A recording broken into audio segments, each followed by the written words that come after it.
사도행전 4장 12절 우리 한 목소리로 함께 합독하도록 하겠습니다. 다른 이로서는 구원을 받을 수 없나니 천하 사람 중에 구원을 받을 만한 다른 이름을 우리에게 주신 일이 없음이라 하였더라. 아멘. 이 말씀을 사실대로 믿으십니까?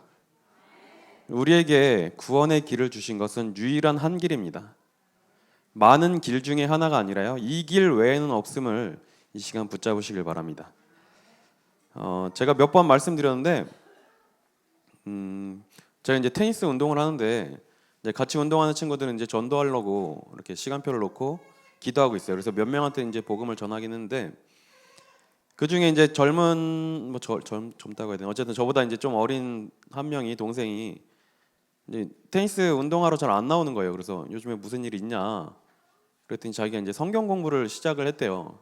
무슨 CLC라고 해서 어떤 선교 단체에서 성경 공부를 하는데 뭐 한 달에 한 7만 원인가 교재값만 내고, 그 얼마나 시간 교육을 받냐 했더니 하루에 3시간씩 일주일에 4번을 받는데요. 그래서 야, 하루에 3시간씩 4번이면 이거 거의 신학교 커리큘럼인데 목사 될 거냐 그랬더니 그건 아니라고 하더라고요.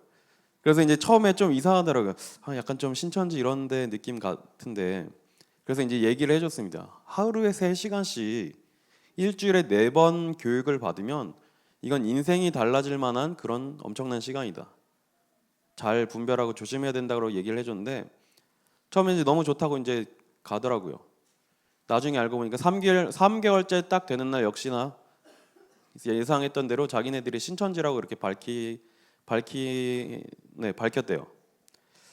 자, 우리 지난주에 순수 복음으로 세트를 갖추자는 말씀을 주셨는데, 우리가 복음으로 우리의 틀을 완전히 굳히지 않으면 이러한 이단과 사이비 우상 단체들이 지금도 많은 사람들을 미혹하고 넘어뜨리려고 하고 있어요.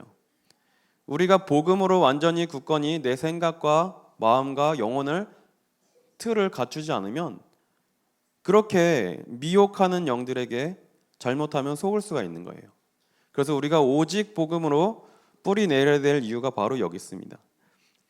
지금 세상이 영적으로 혼탁한 시대예요. 그래서 순수 복음만이라는 말씀을 주셨죠. 사람들이 왜 이단 그런 사이비 단체에 빠지죠? 복음을 모르는 사람도 아니고 교회 분명히 다니고 예배 드리고 말씀 잘 듣던 사람인데 어느 날 거기에 빠지게 돼요. 자, 우리가 하나님을 믿고 하나님의 말씀을 믿습니다. 또 조금 어려운 말이긴 한데, 자, 우리가 이 하나님 말씀을 이해가 되기 때문에 믿습니까? 아니면 믿으니까 이해가 됩니까? 우리는 믿으니까 이해되는 거예요. 하나님이란 분은 눈에 안 보입니다. 그런데 그 하나님이 세상을 창조하셨대요. 우리 생각으로, 우리 상식으로는 이해가 안 되는 일이에요. 그걸 이해하기 위해서 애를 쓰고 노력하고, 이해가 안 되면 나는 못 믿겠다 하는 사람들이 많죠. 그런데 우리는 하나님이란 분이 분명히 계시고 천지를 창조하셨다는 사실을 믿으니까 모든 것이 이해가 되는 거죠.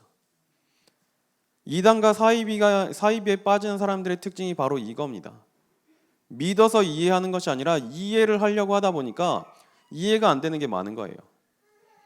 그래서 그런 데 가서 이제 교육 들어본 사람들 얘기를 들어보니까, 뭐 예를 들어서 여호수아가 기도하니까 해와 달이 멈췄습니다. 그럼 우리는 당연히 그것을 믿죠. 하나님의 말씀이니까. 그런데 교회에 가서 설교를 듣는데 목사님께서 이건 믿어야 된다고 말씀하시죠. 그런데 그런 이단과 사이비들은 뭐라고 얘기하냐면 아주 자세하게 이게 역사적으로 어떤 과학적으로 근거가 있다 모든 걸 풀어줍니다. 그러면 이해가 되니까 그때 이제 이 사람들은 믿는 거예요.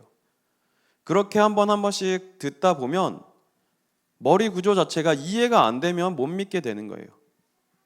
그러면 교회 와서 강단 말씀을 듣다 보면 이해가 안 되는 거예요. 무조건 믿으라고만 하니까.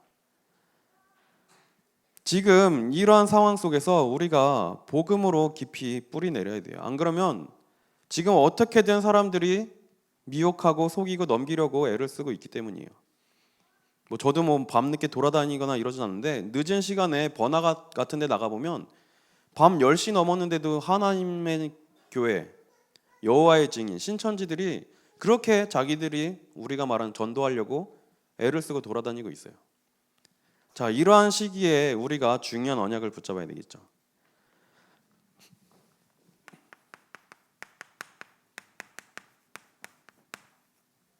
하나님이 우리에게 주신 이 복음은 유일한 길입니다. 자, 그런데 먼저 왜 우리가 이 복음을 듣고 복음을 깨달았는데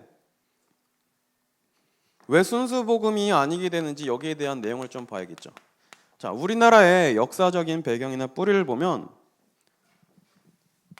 우리나라가 그렇게 강한 힘을 가진 나라는 아니었어요.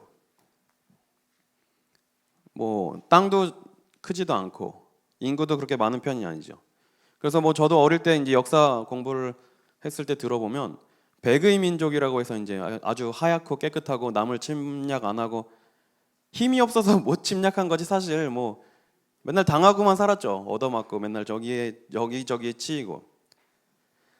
자, 그런데 많은 종교들이 우리나라에 들어오고 뿌리를 내렸는데 특히 유교라는 종교가 영향력을 많이 줬어요. 그래서 양반 문화, 채통 생각하고 체면 생각하고 그리고 또 우리나라에 깊이 뿌리 내려 있는 배경이 이 무속 배경이죠. 저도 아직도 생각나는데 어릴 때 할머니께서 물 떠놓고 비시고 할머니께서 이제 점쟁이 찾아가서 뭐 이렇게 점도 보시고 이러한 사실들이 우리나라에 역사적으로 흘러내려오는 어떤 줄기라고 할 수 있겠죠. 자, 이렇게 되다 보니까 어떻게든 우리나라가 이 강대국들 틈바구니 사이에서 살아남으려고 하니까 뭔가 애쓰고 노력하고 열심히 해야 되는 거예요. 자원도 없지, 특별한 게 없지. 그러다 보니까 사람들이 알게 모르게 인본주의적인 사고를 많이 갖게 되죠. 그리고 유교에 깊이 뿌리 내려 있다 보니까 알게 모르게 우리나라 사람들이 율법적인 부분이 너무 많아요. 십계명을 우리나라에 주신 게 아닌데 우리나라 사람들 왜 이렇게 율법을 좋아하는지 뭐 조금만 마음에 안 들면은 내 기준에 마음에 안 들면 판단하고 정죄하고 이런 부분이 많죠.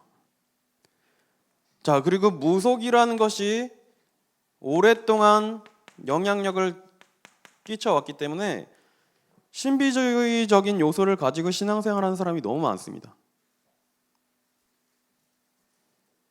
우리가 기도는 하지만 뭔가 응답을 눈에 보이는 응답을 받으려고 하고 뭔가 느껴지는 응답을 받기 위해서 기도하는 사람들이 많아요. 그래서 이러한 것들이 깊이 뿌리 내려 있는 상태에서 우리나라에 기독교가 들어오고 복음이 전달됐어요. 그러다 보니까 딱 순수하게 복음만 붙잡으면 되는데 이미 여기에 대한 깊은 뿌리가 내려 있고 이 위에 덮어진 거예요. 그러니까 우리나라 또 유난히 이래서 이단, 사이비 이런 종교들이 많이 일어나게 되죠. 뭐 우리나라에 본인이 하나님이라고 주장하는 사람이 한 40명 된다는데 지금 또 몇 분 돌아가셨을 것 같아요. 근데 아니 하나님이면 적어도 어쨌든 예수님이 유대인이니까 다시 오시면 뭐 이스라엘 이쪽에 오셔야지 왜 하필 우리나라에 오시는지 모르겠는데 자 어쨌든 우리나라가 유난히 또 이런 부분이 좀 강한 것 같아요. 자 우리가 이러한 상황 속에서 신앙생활하면서 어쨌든 우리가 이것을 알고 이 사람들을 살려야 되기 때문에 우리가 정확한 언약을 붙잡아야 돼요. 이스라엘 백성들에게 이제 가나안 땅에 들어가야 되는데 하나님이 왜 뭐 여러 가지 말씀도 하셨지만 섞지 말라는 말씀을 주셨을까요? 뭐 남자는 여자의 옷을 입지 말고 여자는 남자의 옷을 입지 말고 포도 두 종자를 섞어서 뿌리지 말고 소와 나귀를 결의해서 갈지 말고 섞어 짜는 옷을 입지 말라고 왜 말씀하셨을까요? 현장에는 이미 이런 것들이 깊이 뿌리 내려 있기 때문이에요. 내가 지금 복음을 붙잡고 신앙생활하고 있는데 현장에 나갔을 때 자칫 잘못하면 이것들과 섞일 수가 있기 때문이에요.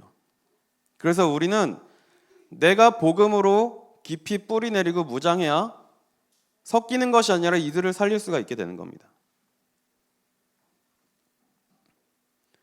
왜 그런데 그런 부분을 계속해서 주의시키시고 말씀을 주셨냐? 결국 우상에 빠지고 이단 사이비 이런 데 빠지게 되면 하나님을 멀리하고 재앙을 당하기 때문이에요.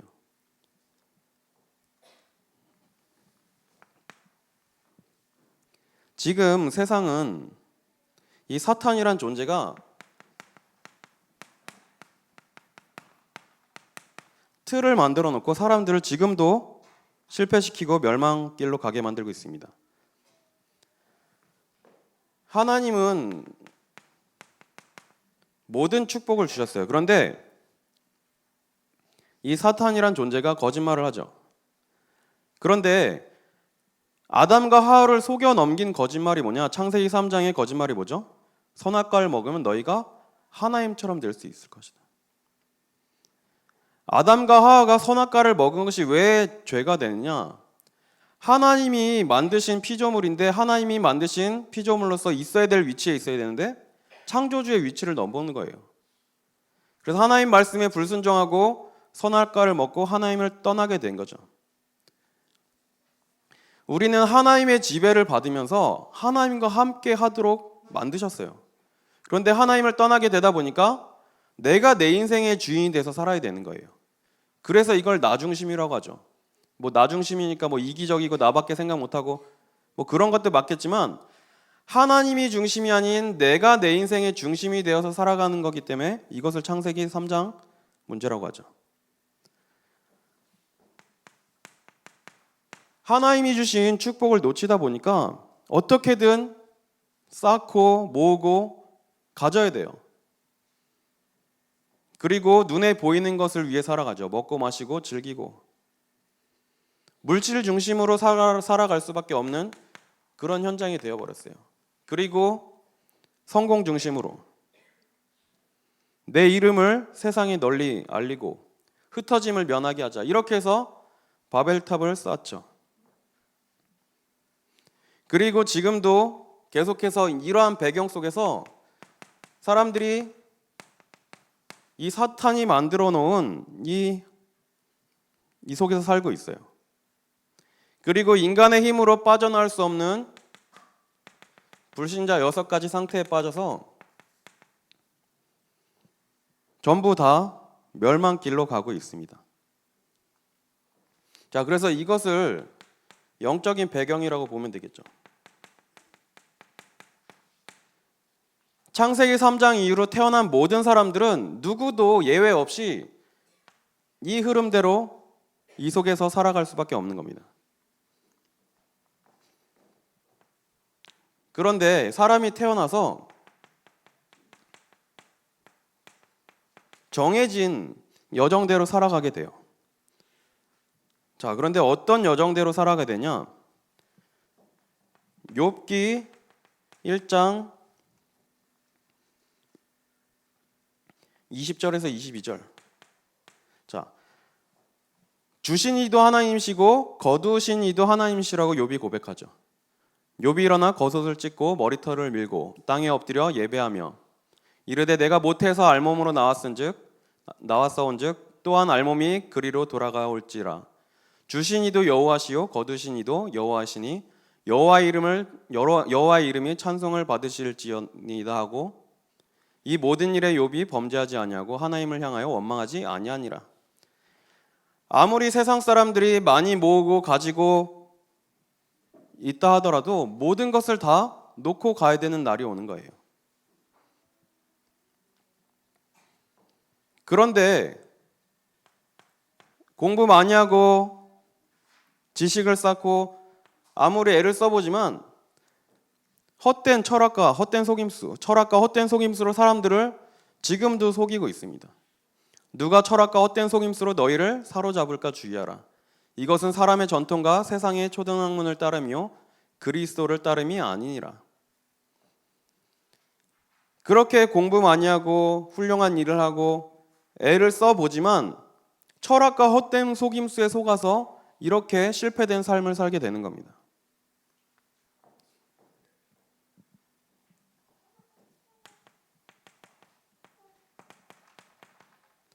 자, 여기에 잡혀 있다 보니까 사람들이 많은 어려움에 시달리고 고통을 당하고 있어요.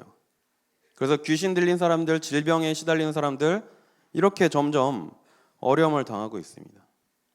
그런데 여기 이것으로 끝나는 것이 아니라 그렇게 애를 쓰고 노력해보지만 고통 속에 있고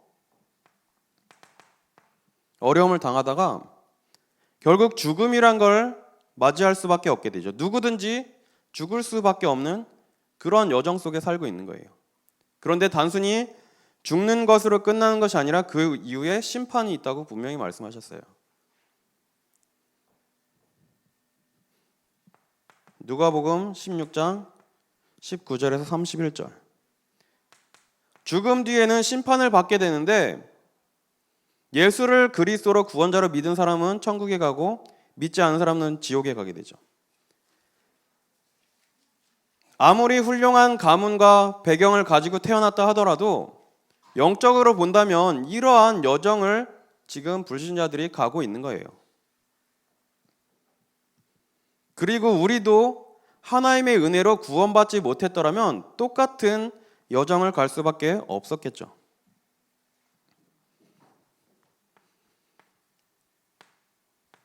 사탄이란 존재가 사람들을 속이려고 함정, 틀, 올무를 만들어 놓고 지금도 사람들을 속이고 있습니다.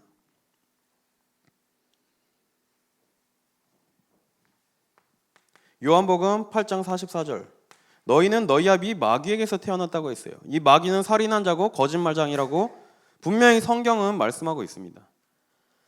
이 사탄의 존재에 대해서 정확하게 폭로해 놓은 책은 성경밖에 없어요. 그리고 모든 사람이 죄를 범하였음에 하나님의 영광에 이르지 못한다고 분명히 말씀하고 있습니다. 그리고 로마서 6장 23절에 죄의 싹은 사망이라고 분명히 말씀하셨어요.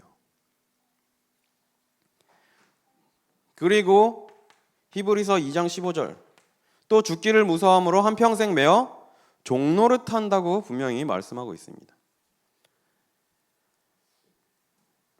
사탄이란 존재가 만들어 놓은 이 예틀은 그 누구도 벗어날 수 없고 누구든지 이 속에서 살아갈 수밖에 없어요. 그래서 이것을 보고 운명과 사주팔자라고 하죠. 아무도 이곳에서 자기의 힘으로 빠져나올 수가 없어요. 그래서 이것을 해결하려고 사람들이 만들어낸 것이 바로 이 종교라는 겁니다. 종교라는 단어를 이제 내 선생님한테 물어봤는데요. 쉽게 말하면 통상의 방법으로는 해결이 불가능한 인간의 불안, 죽음의 문제, 심각한 고민 등을 해결하려는 것이다라고 돼 있어요. 종교는. 그러니까 불안한 문제, 죽음 문제, 심각한 고민을 해결하려고 만든 게 종교라고 이렇게 기록을 해놨어요. 그런데 해결하는 것, 해결되는 것이 아니라 해결하려는 것이라고 돼 있어요. 그 말은 해결이 완전히 안 된다는 뜻이겠죠. 종교로서 그 문제가 완벽하게 해결됐다는 사례가 없기 때문에 그렇게 적어놨겠죠.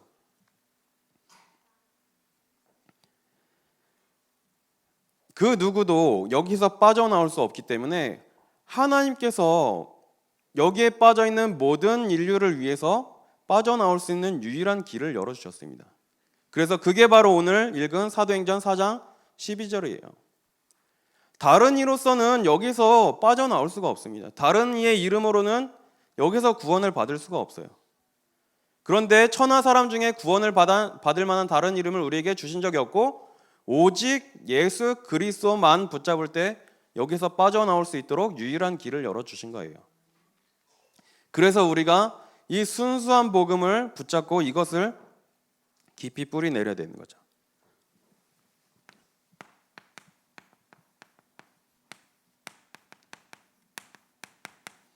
그래서 우리는 하나님이 주신 이 복음을 각인시키고 세트를 지금 갖춰야 되는 겁니다.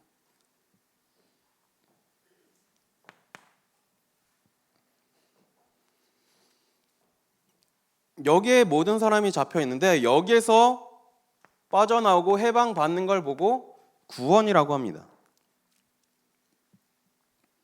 자, 그런데 이 구원을 우리가 어떻게 받았죠? 고린도전서 1장 18절. 십자가의 사건으로 말미암아 우리가 여기서 완벽하게 해결을 받은 거예요. 여러 가지 방법이 있을 수 있는데 하나님은 인간의 방법이 아닌 하나님의 방법을 선택하셨어요. 그리고 예수 그리스도를 십자가에서 우리 대신 대속물로 죽게 하심으로 우리의 문제를 완벽하게 해결하신 것입니다. 자, 그래서 이것을 복음이라고 하는 거예요. 지금 여기에 잡혀서 멸망길로 가고 있고 죽음으로 가고 있고 지옥으로 갈 수밖에 없는 이 모든 사람들에게 어떤 소식이 기쁜 소식이 되겠습니까? 번호 6개 알려주고 이거 찍으면 로또 된다. 당장은 기쁜 소식이 될 수 있겠지만 영원한 그런 기쁜 소식이 될 수 없어요. 저기 어디 가면 지금 신축하고 있는 아파트인데 그거 사놓으면 나중에 몇 배 오를 거다. 나만 알고 있으면 기쁜 소식이 되겠지만 이것도 영원한 것이 아닙니다. 왜냐? 그것 가지고는 여기서 빠져나올 수가 없는 거예요. 자, 그런데 하나님이 은혜로 우리에게 복음을 깨닫게 하시고 여기에서 빠져나올 수 있는 유일한 방법, 길을 알게 하신 겁니다. 그래서 이것을 복음이라고 하고 이 복음을 깨달은 우리 성도님들을 전도자라고 하는 거예요. 왜 전도라는 말을 쓰죠? 여기에서 빠져나와서 구원받을 수 있는 길을 전해주는 게 전도입니다. 지난주 새벽에 나아만 장군이라는 사람에 대해서 잠깐 봤는데요. 성공하고 높은 위치에 있고 많은 것을 가졌지만 눈에 보이지 않는 그런 문제로 괴로워하는 나아만 장군에게 어떤 특별한 답을 준 게 아니에요. 이스라엘에서 끌려온 작은 소녀가 이스라엘에 가면 한 선지자가 있는데 그분을 만나면 당신이 하나님을 만나고 문제를 해결받을 수 있다라는 그 말 한마디에 이 사람이 답을 얻고 길을 찾았죠. 지금 세상 사람들이 눈에 보이지는 않지만 다 여기에 잡혀서 지금 고통당하고 어려움을 당하고 있습니다. 이들을 살리고 바른 길로 인도하는 것은 어떤 거창한 일이 아니에요. 우리가 알고 있는 복음, 내가 누리는 복음, 내가 정말 행복함으로 붙잡고 있는 복음을 전해주면 되는 거예요. 당신이 하나님을 만나면 여기서 빠져나올 수 있다는 그 한마디가 그 사람을 살릴 수가 있게 되는 거예요.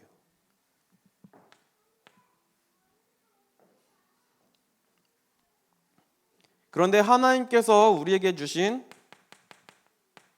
이 구원은 완벽한 구원입니다. 요한복음 19장 30절. 예수님께서 십자가에서 피를 흘리시고 돌아가시면서 마지막으로 하신 말씀이 다 이루었다예요.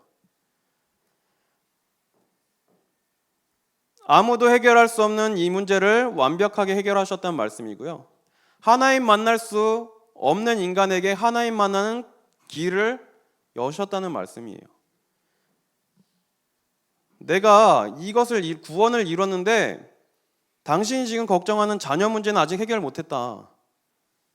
내가 구원을 이뤘는데 지금 걱정하는 경제 문제 해결 못했다. 이런 말씀을 하신 적이 없습니다. 완벽하게 다 이루신 줄 믿습니다. 그리고 이 십자가에서 내 죄를 대신해서 피 흘리시고 죽으신 이 예수님을 그리스도로 고백하고 나의 주인으로 영접하는 사람이 구원받고 하나님의 자녀가 되는 권세를 갖게 되는 겁니다. 이것을 누리는 게 바로 신앙생활이에요. 그 신천지 얘기를 아까 했는데 신천지에서 교육을 받으면 이제 뭐라고 얘기하냐면 한 번도 안 들은 사람은 상관없는데 듣다가 쉽게 말하면 이제 뭐 배도하거나 도망간 사람은 완전 멸망받는다 뭐 이렇게 가르친대요. 그래서 이제 중간에 못 도망가도록 뭐 이렇게 얘기를 하고 나중에 이제 좀 오래돼서 제자다 싶으면 자기들이 이 사람의 법적 보호자로 등록을 한대요. 그러면서 이제 계속 교육을 시켜요. 너 가족들이 빼내가려고 엄청 애를 쓸 텐데 속지 마라. 만약에 너를 잡아가면 탈출해라. 그래서 가족들이 이 빠진 사람을 데리고 나오는데 얘네들은 경찰에 신고하는 거예요. 그럼 어떻게 되죠? 법적 보호자이기 때문에 경찰이 그 사람을 찾아줄 수밖에 없습니다. 그리고 막 창문에서 뛰어내리고 진짜로 막 그래요. 그래서 이 신천지에 빠진 사람 구하려고 차도 막 렌트해가지고 번호 모르는 차로 이제 막 데리고 오고 어떤 첩보 작전을 방불케 하는 그런 방법을 써야 막 빼나오고 이러죠. 자녀라는 권세가 얼마나 크고 놀라운 것인지 우리가 잘 모를 때가 많죠. 자, 신천지에서 이렇게 법적 보호자로만 등록해도 이런 권세를 갖고 이 사람을 움직이는데 우리는 거기에 속한 게 아니에요. 하나님이 우리를 하나님 자녀 삼으셨어요. 그 말은 하나님이 우리의 모든 것을 완벽하게 책임지시겠다는 말씀이죠. 미국 시민만 돼도 엄청 많은 권세를 누립니다. 북한에 잡혀가면 전쟁을 불사하고라도 그 사람을 빼내오죠. 미국 시민권만 누려도 그 정도의 권세를 누리는데 하늘의 모든 권세를 가지신 하나님의 자녀가 됐다는 사실은 이건 그 어떤 것과도 바꿀 수 없는 큰 축복이에요.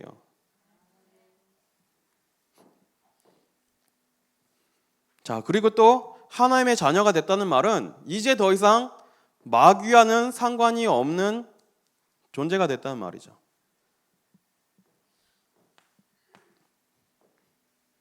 그리고 하나님이 우리를 구원하신 목적은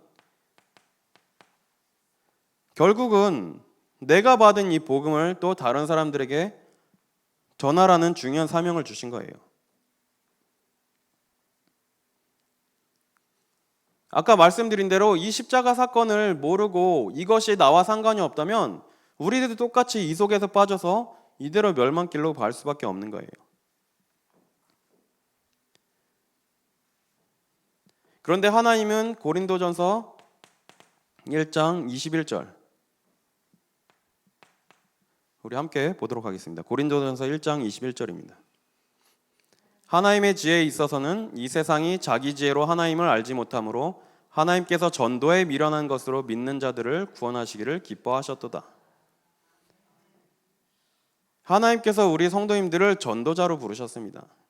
그런데 겉으로 보기에는 미련해 보이는 방법 같아요.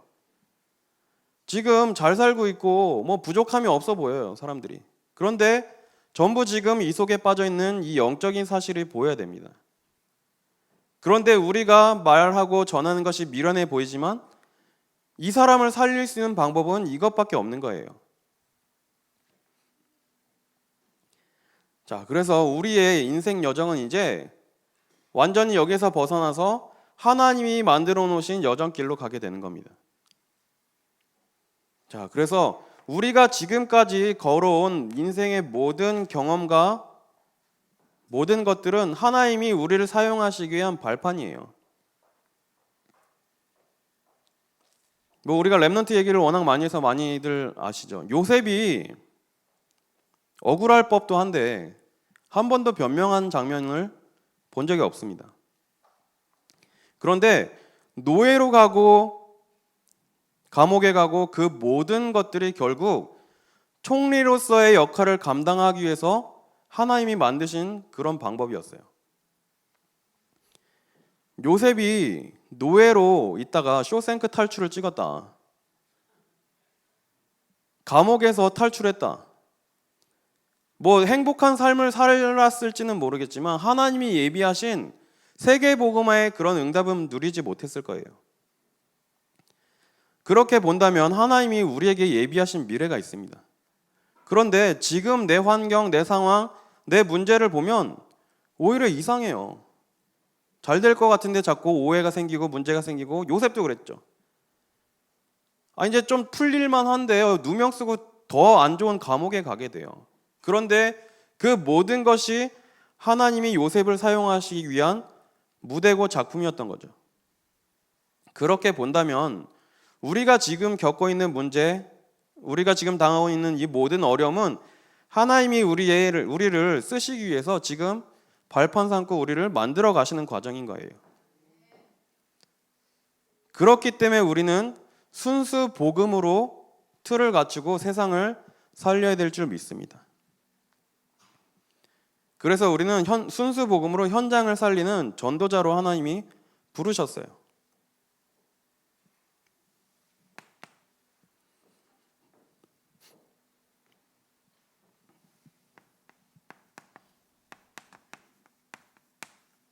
우리는 오직 복음이어야 돼요. 오직.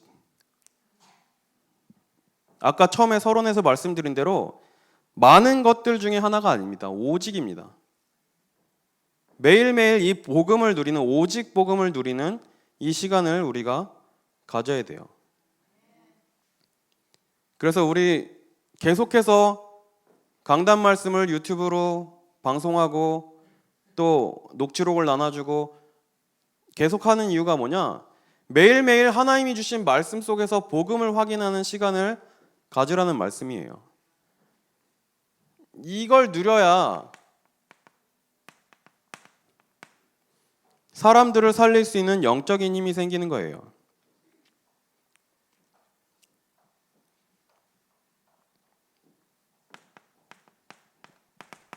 다니엘서 6장 10절에 보니까 다니엘이 왕의 조서에 도장이 찍힌 것을 알고도 자기가 이제 올라가서 창문을 열고 전에 하던 대로 예루살렘을 향하여 하루 3번씩 무릎 꿇고 기도하며 그의 하나님께 감사했다고 그렇게 기록이 되어 있죠.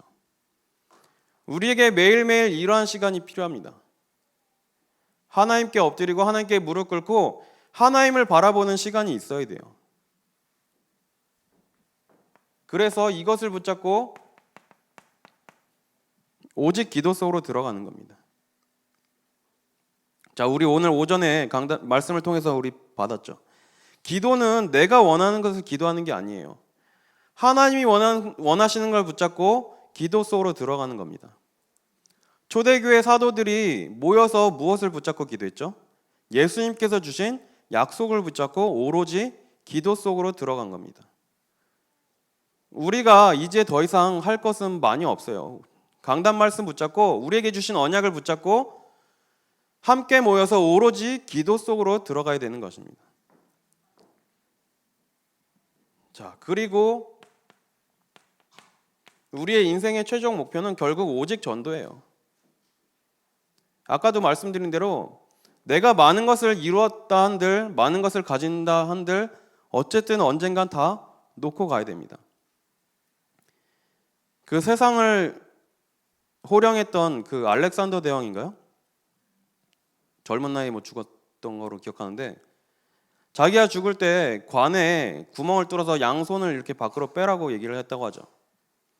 그렇게 화려하고 대단한 제국을 만들고 했지만 결국 죽을 때는 아무것도 손에 잡지 못하고 가는 겁니다. 그럼 우리에게 영원히 남는 것은 뭐냐? 내가 붙잡은 이 복음, 나를 통해서 구원받고 하나님께로 돌아오는 그 영혼들이 영원히 남는 거예요. 그래서 우리는 여기에 일심전심지속으로 붙잡고 도전해야 될 줄 믿습니다. 자, 그래서 한 주간 우리에게 주신 이 언약의 말씀을 붙잡고 다른 이로서는 구원을 받을 수 없다. 이것을 붙잡으시길 바랍니다. 지금 사람들이 전부 여기에 빠져서 눈에 보이지 않지만 고통을 당하고 있습니다. 이 사람들을 살릴 수 있는 사람들은 훌륭한 사람, 지식인, 부자, 어떤 대단한 사람이 아니에요. 이 복음을 가진 사람이 살릴 수 있는 거예요. 그런데 이 복음을 가진 사람이 바로 우리 성도님들이라는 뜻입니다. 한 주간 이 언약의 말씀을 붙잡고 많은 사람들을 살리는 일에 귀하게 쓰임받는 우리 성도님들 되시기를 기도하겠습니다.